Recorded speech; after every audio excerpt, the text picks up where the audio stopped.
Italy is one of the hardest hit countries in the world with a staggering death toll of over 10,000 of COVID-19. But the country is not fighting it alone. China, for instance, has sent 3 medical teams so far, together with over 40 tons of medical materials. Currently, 2 teams of Chinese medics are in the country, one in Milan, the other in Florence. So what have they been busy with, and what kind of difference have they made? Mr. Chen Zhengfang is Director of the Division of International Cooperation of the Health Commission of East China's Zhejiang Province. He is heading the Chinese medical team, which arrived almost 2 weeks ago on March the 18th in the city of Milan. And Mr. Chen is joining us from Milan. Mr. Chen, thank you very much for joining us. First of all, please help us understand the situation in Italy. How bad is the situation right now, and how has the situation evolved since you arrived 2 weeks ago? Well, I must say, as a matter of fact, the situation here now is improving as compared to 2 weeks ago. About 2 weeks ago, when we arrived, we saw still a lot of people walking in the streets, walking their dogs, queuing in front of the supermarket, but without wearing masks. But now, after 2 weeks, we found that not so many people are walking in the streets, and when they are walking in the streets, they do wear masks. So I will say the situation now is improving here in Milan.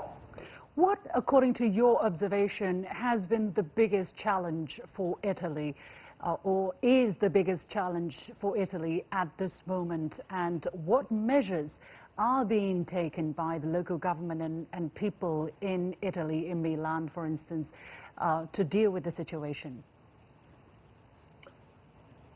I believe the biggest challenges for Italy at this stage include 2 areas. First, when we are visiting the local hospitals, we discover that quite a big number of the doctors and nurses have been infected, which is really sad. And the second challenge I think they are facing is that in the community, they do not have the kind of strict community control as we have in China. That's to say, the local authority might not be able to control the newly infected cases. So I think these are the 2 biggest challenges Italy is now facing. Are there measures being taken to address these challenges, and how effective have they been? Well, yes, there are measures taken by the Italian government, and as compared with our first visit to the local hospital, doctors and nurses are much better protected by our standards. And also in the community, it seems the lockdown practice is working, because the streets all of a sudden has become much quieter. So you have a team of 12 experts, and they come from different backgrounds, but they all come from East China's Zhejiang province. So what is the mission of your team for these 2 weeks, and what kind of expertise do you have among the 13 experts? Oh, well, first of all, this 12-member team are made up of 7 doctors and nurses, 2 TCM physicians, 1 epidemiologist, and I myself and 1 other member are from the international offices of my health commission. And our mission here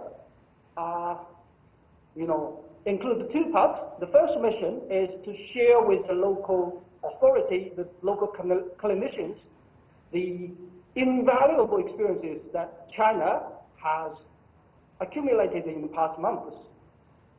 This is the first one. And the second one, I think our mission here is to offer our support to the local Chinese community. As you must be aware that in Milan, a large number of Chinese people are living here. And even before we arrive, we understand that many of these Chinese people living here are under great pressure. They panic, they worry, they are worried. So we come here to offer whatever we can to the local Chinese community. So you talked about sharing the invaluable Chinese experience with your Italian counterparts. Could you give some examples? There are actually a lot of things that China did, right, to bring the situation under control. What were some of the most important tips that you believe Italy could use and that you shared with your Italian counterparts? Well, of course, indeed, when we are visiting the hospitals, we do find that in terms of medical technology or the training of doctors, they have a very high standard, that's without any doubt. So the invaluable experiences I mentioned might be, how a better protections for the doctors and nurses they should have as compared with China, and how a very strict community control should be exercised in the local region. I think these are the two invaluable experiences that we are sharing with the local counterparts. How well or how smoothly have you been able to work with your local counterparts? I understand there are many differences, for instance, the cultural differences, the language barriers, and also attitude towards personal freedom, this tradition of leave me alone, let me decide what I do, to now a very strict lockdown. So how smooth has it been for you to communicate with your local interlocutors, if I may say, and how well do you think your messages have been received? Well, first of all, the local authority, both the health authority and the hospital authority, hospital sectors, they are really welcoming. They appreciate our support. They appreciate our sharing of the experiences. So, wherever we go in the hospitals, the leading clinicians are always eager to, ask for questions. They expecting us to offer whatever experiences we have with them. And for the local health authority, they ask a lot of questions about how we have been able to, find the newly infected cases, how we have been able to mobilize sufficient resources for the hospitals. So we do find that, we are really very well welcomed here in Milan.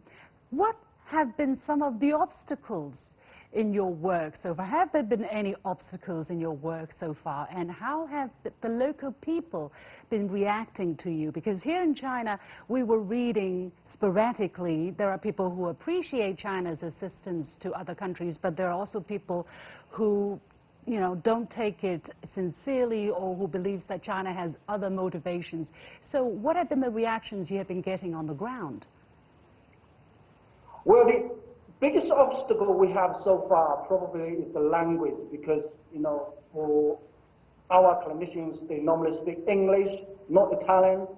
And so when we are visiting hospitals, we have difficulty in communicating with the clinicians. And they, of course, most of the clinicians speak English, but still we have some, difficulties in communicating with each other. And for the local people, I must say they are really welcoming. They are very friendly to us. It is not, I may say, the same as some people might, read or understand from media in China. So, do you think that this kind of assistance should continue, that China should continue despite what other people say or suspect of China's motivation? Do you think China should step up this kind of assistance or supply of materials, maybe not with Italy, but to the outside world in general? Well, absolutely. I will say China should continue this kind of practice. Not maybe, sending a large number of doctors and nurses to join the local health team or doctors, clinician team, but I think that this kind of sending medical expert teams to other countries to share our experiences might be more useful, more efficient. So in one word, if you were to sum up what China's experience or China's lesson would be, having seen what happened in Italy, what would you say? What really made China win this battle so far? Well, what makes China win this battle so far, I personally believe, is the very strict community control. That's to say, to control the source of infection, to control the number of newly infected cases, not to set your priority too much in the hospitals, but in the community control. Because there are the sources of new infections. Is that why? Because if you are not able to test whoever should be tested, if you are not able to isolate whoever should be isolated, these new infections will continue to infect other people. So you would never be able to control the number of newly infected cases. So no matter how hard, how much resources you are putting into the hospital, it does not work. I see. Finally, how many more days are you going to stay in Italy, and what are you going to bring back with you from your memory in Italy, you think? As scheduled, I think we are staying for 3 more days.